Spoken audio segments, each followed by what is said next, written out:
Welcome to the Banker Lamp. Please enjoy the video. You start with Essentials, a device with terminal access and administrative rights, plus control of a domain. Install a DNS tunneling client on your device and the server counterpart on the domain host. Once done, generate cryptographic keys and configure a dedicated subdomain for the tunnel.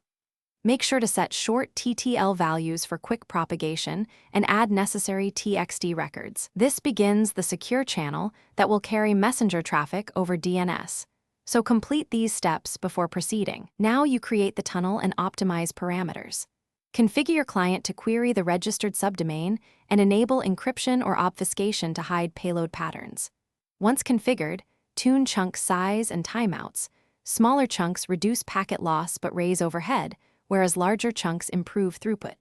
Start the handshake and watch server responses to confirm the tunnel is live.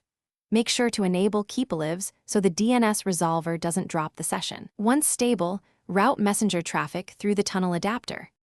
Finally, route your messenger app through the tunnel by binding it to the tunnel interface or configuring a local proxy that forwards over DNS. Once live, monitor latency and DNS query caps because excessive queries trigger throttling. Adjust MTU, chunk sizes, and query frequency to improve performance. If messages fail or the tunnel is blocked, rotate keys, switch subdomains, and reduce query rate to evade throttling. One key troubleshooting tip. If connectivity drops, check DNS resolution and TTL. Thanks for watching. If this was helpful, leave a like and consider subscribing. See you next time.